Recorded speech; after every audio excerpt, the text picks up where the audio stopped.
Hi there, this is Dr. Ajaya Kashyap, and today we'll be talking about rejuvenation of the face without surgery and with minimally invasive techniques.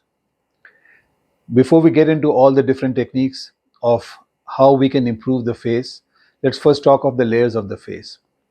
The first layer of the face is skin, and multiple things can happen with the skin as we age. The first thing that happens is fine lines, wrinkles, fine lines that they start happening. And then you have some deep lines also forming, smile lines and wrinkle lines and stubborn lines, the 11 on the face, the lines that make you look angry sometimes, and some crow's feet here, and so on and so forth. So there are multiple lines that occur there. Those are deep and they are related more to the muscles than to the skin itself. But as far as the skin goes, there will be fine lines that happen with the aging, as well as thinning of the skin. The skin becomes thin. The structure of the skin becomes such that the thickness of the skin goes down. This being the normal skin, the aging skin looks somewhat like this. Now you'll have changes happening all over. Compare this to this one here, and you'll have this is normal skin, and right next to it is the aging skin. Now, in addition to losing some of the parts of the skin which become thinner with age, there is a loss of subcutaneous fat, and this is the subcutaneous fat layer. These are the hair. Subcutaneous fat becomes less, so the support becomes less, and the volume becomes less.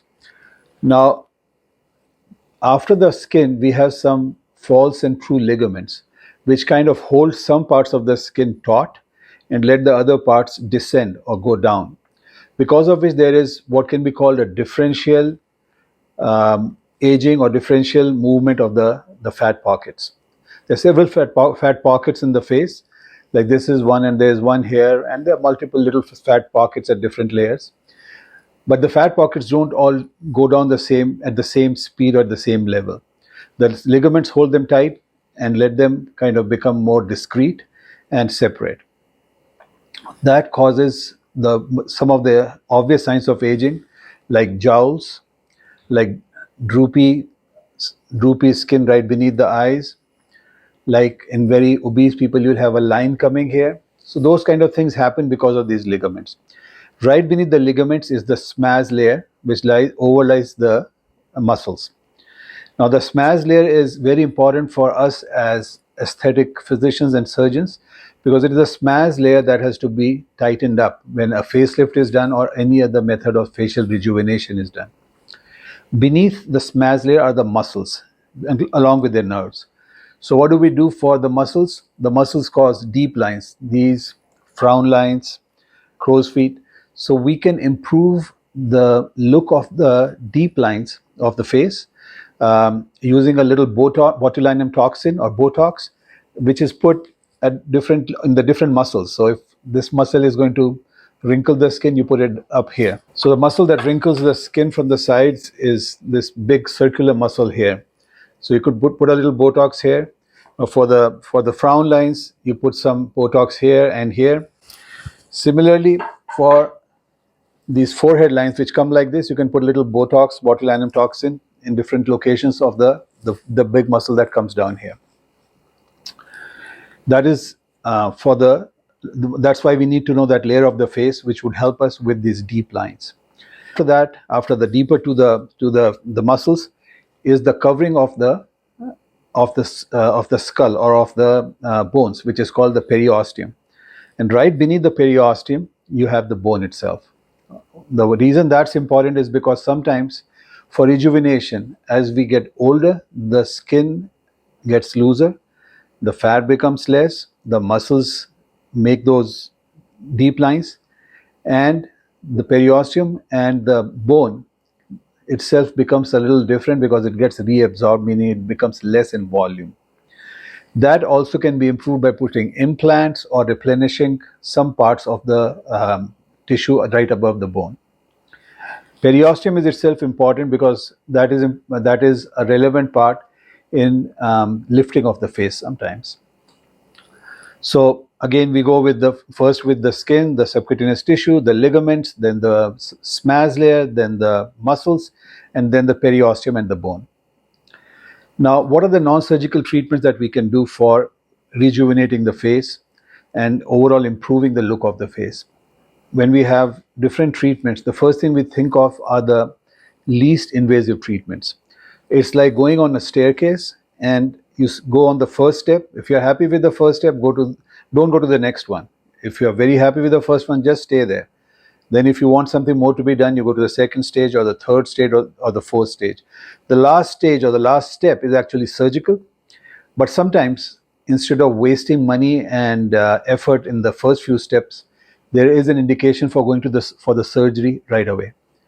However, you should always think of rejuvenation of the face or any treatment as steps. So try to go with the first step if that's going to give you reasonable results. So the first step would be non-invasive, which would be creams and lotions and all kinds of non-surgical, non-therapeutic, non-medical things that you use. Keep your face well hydrated. Do the three-step treatment for your face, for your skin. Make sure there's a nice cleanser. Make sure you have a nice moisturizer. You have a nice toner, and go with the treatments that would help. Some of the things that we often advise is retinol. It's a metabolite of vitamin A, which increases the turnover of the cells, and you get rejuvenation of the skin. And all treatments last longer with the retinol. So we often advise retinol or vitamin C. Sometimes we advise some other anti-aging creams. But those are things that you can use at home and which will be very safe. And if there is something, if you have an adverse effect, it can be very short-lived. You just stop using that cream and everything will become okay. So that's as far as just creams go. Washing your face, keeping it clean, sometimes even using a little bit of lemon to wash your face can be helpful. Now we go on to treatments that you can go over to spas. They would do a nice facial and scrub and a facial, and those are helpful. Just make sure you do things which are safe, which have been well tested, and which are not too aggressive in a spa setting.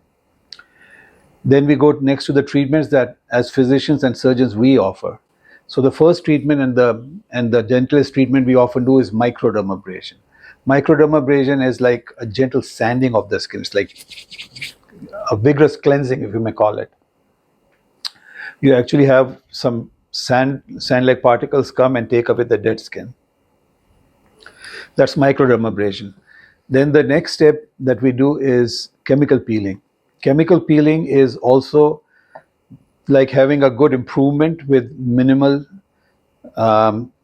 trauma to your skin, depending on the depth of the peel.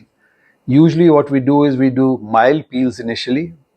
Mild peels are multiple. They can be, you'll have a bunch of them when you start looking up on the net. But the most common ones that we use are glycolic acid. Sometimes we use salicylic acid. Sometimes we use pyruvic acid. And sometimes we use lactic acid. They are alpha hydroxy and beta hydroxy acids that we use. Now, when we want to go a little deeper, we go to the medium depth peels. And those are largely confined nowadays to TCA, trichloroacetic acid. So trichloroacetic acid, they have different strengths of it, and you can use it from 11% all the way up to 50%, depending on the depth that is needed. When the peel is put in, you get a little bit of white frosting, and slowly the skin starts coming off over the next few days, and the peeling is complete in about 7 days. The even deeper peel, which is called phenol peel, is often employed when you want a very deep result. Now, the deep peels or phenol peel have to be monitored very carefully, and the percentages have to be mild for darker skinned individuals. For the white skinned people, you can go for higher depths, and you can go for stronger peels. Now, having said that, chemical peels should be done very carefully and by experienced hands.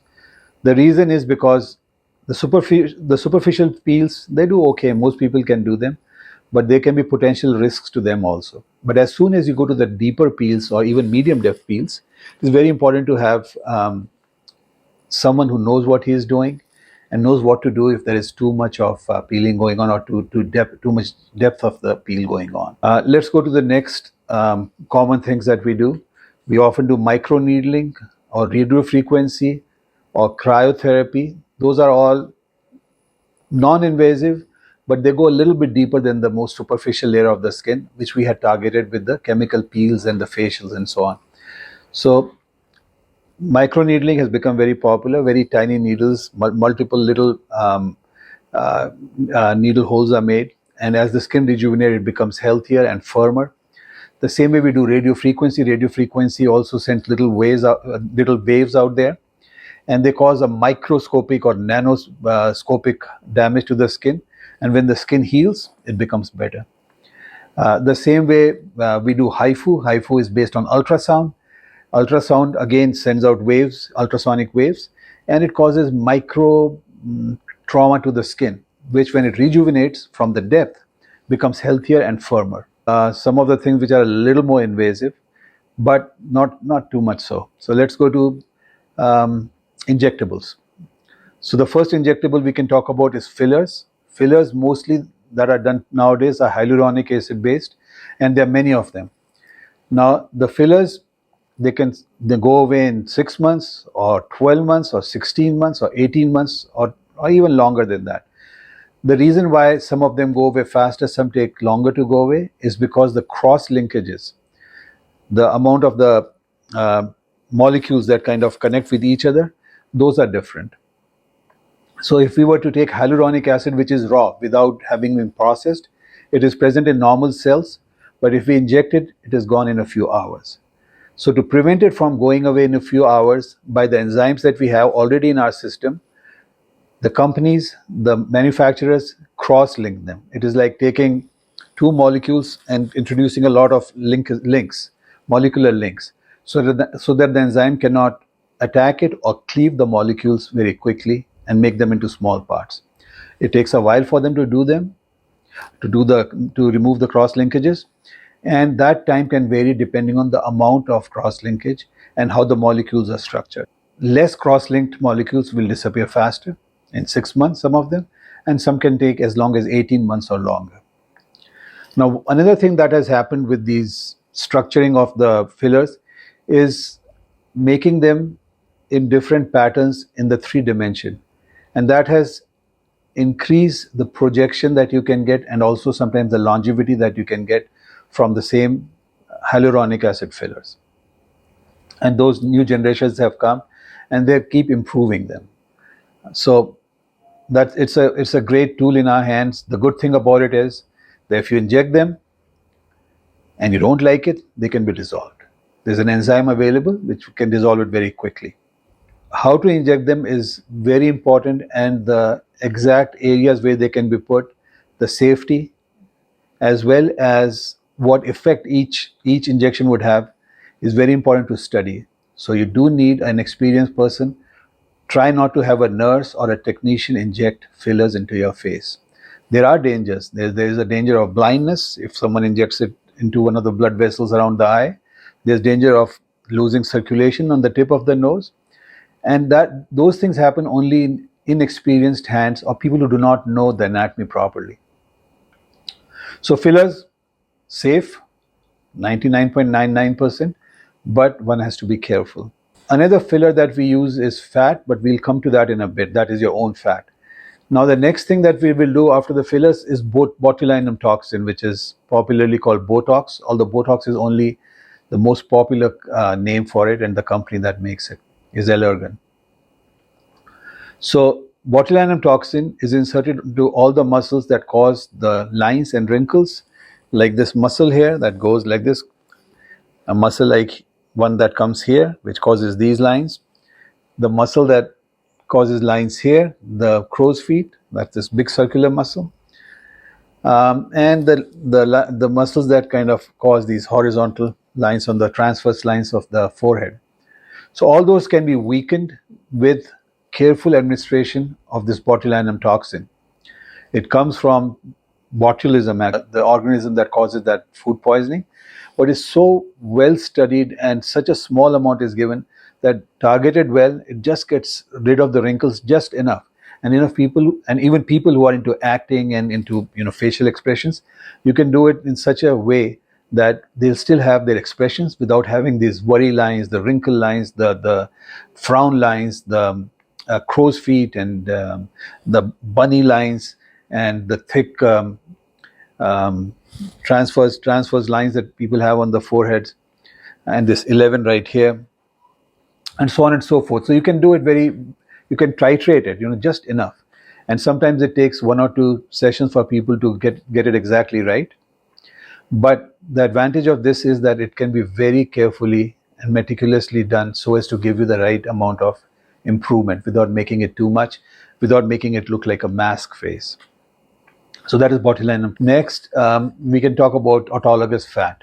Autologous fat is fat taken from your own body, often with a thin cannula, almost like a needle, and it can be taken from anywhere.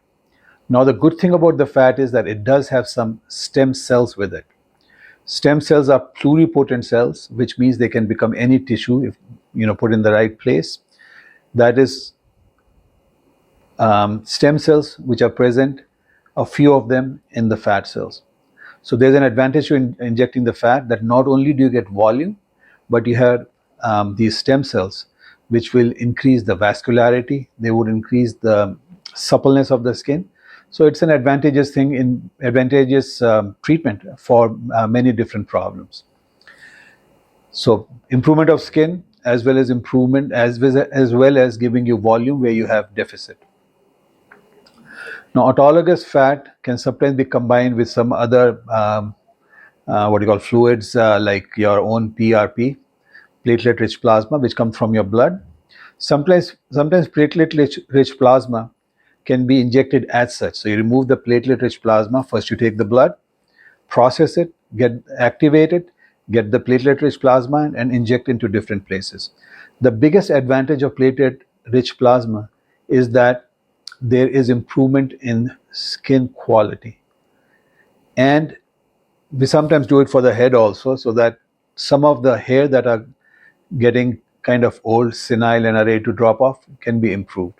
It does not cause new hair to come, but it does improve the health of the scalp and the health of the skin. Now, platelet-rich plasma can be combined, which I very often do, with some antioxidants like glutathione, like vitamin C, multivitamins, and a bunch of other things. So those can improve the skin health overall and give you a nice glow to the skin. When combined with autologous fat, the advantage I've seen is that autologous fat tends to last longer and is preserved longer. Let's talk of minimally invasive treatments which are not injectables. The first one I would like to talk about would be invasive radiofrequency. There are 3 different machines available. One is phase type, the other is thermitite, and the third is J plasma. They basically act by having a needle or a very thin, non-sharp probe going inside the skin, either with another electrode outside or with just one electrode. And radio frequency waves are delivered to the depth of the skin. From this layer up, thermage is an older treatment where radio frequency is given through the skin, and that goes from top to the bottom. The layer that needs to be tightened is here, but the thermage has to go from outside in. It's the same as non-invasive radio frequency. It goes from outside in, and it will give some improvement. But the problem is, if you do too much, you can damage the skin. So it has to go to the depth, tighten the depth without injuring the intervening superficial skin. What the invasive radio frequency does is it goes from the depth and gives the radio frequency to the right layer. It doesn't have to go to the tip at all, to the top at all. So the skin that is here, the superficial skin, can be monitored for temperature and it will stay intact. This is the skin that is going to have the radio frequency waves. Radio frequency waves tighten into the skin, it starts becoming tighter. Again, there are micro traumatic techniques where very small trauma is induced, and that results in healing, and the healing makes the skin tighter and firmer. So you can have some tightening of skin with radio frequency treatments, either from inside or outside. The outside ones are less effective. The ones that go from inside are much more effective for the reasons I've just said. If you compare that to surgery, however, it is not comparable at all. If the surgery tightens it by say 1 centimeter, the invasive radiofrequency will do it to 0.3 centimeters, so just 3 millimeters. So 30% of what surgery would do. However, since there are no cuts, there are lots of people who want to get non-surgical skin tightening, and this is probably the best method. The second best method in my experience may be hifu. And then you can also replenish the volume. When you replenish the volume with fillers or with fat, and then when you do it with invasive radiofrequency, you can have a very good effect. Maybe laser resurfacing. Laser resurfacing can be fractionated with the same micro trauma given to the skin, and then the skin again heals. And there are some lasers that can be go into the depth also, although they have not become very popular, but that can be invasive and non-invasive.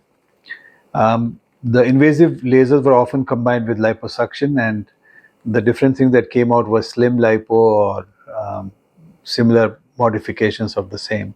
It's common, but with limited benefits, is called insertion of threads. Now, threads can be absorbable, which go away after a time, or non-absorbable.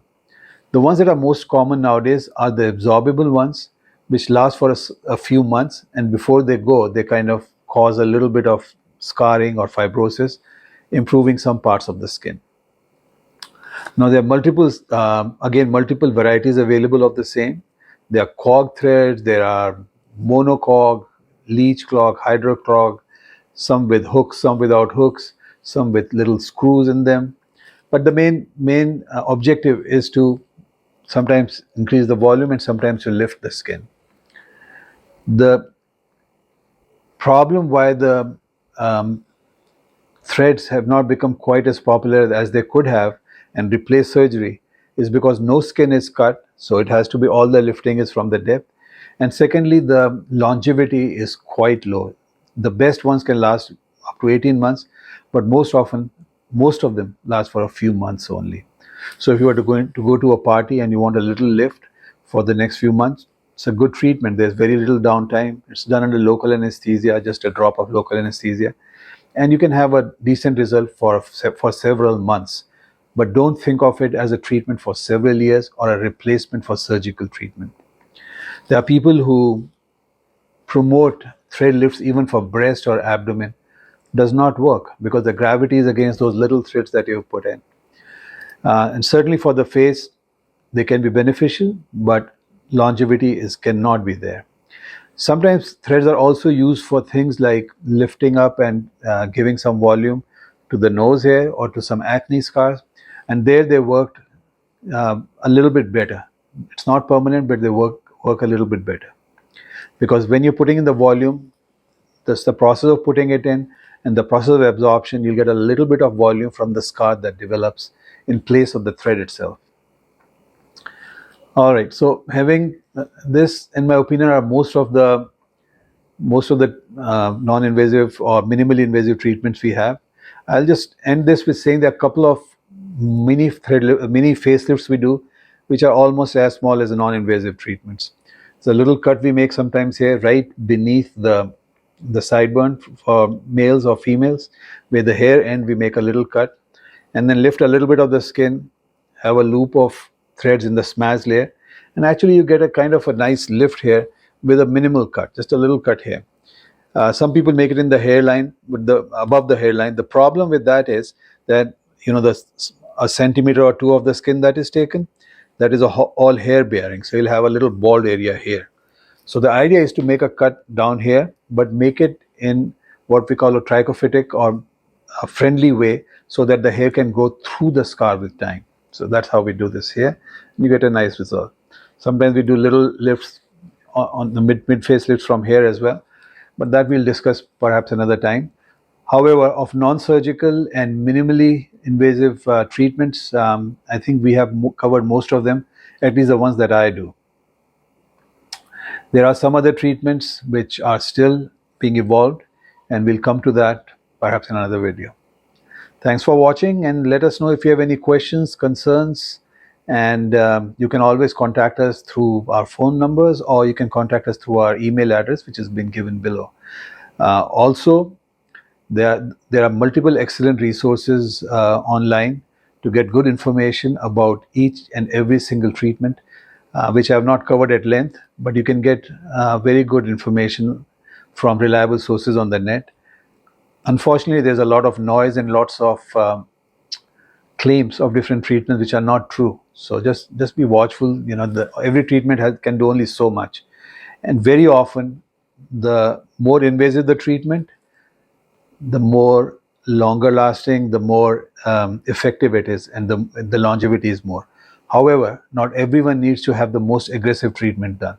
So please stop on the step of the stair where you feel happy with the treatment, and should be just enough, not too much, should not look like it's been done, and should make you feel good about yourself. It's never for anyone else. Thanks for watching again.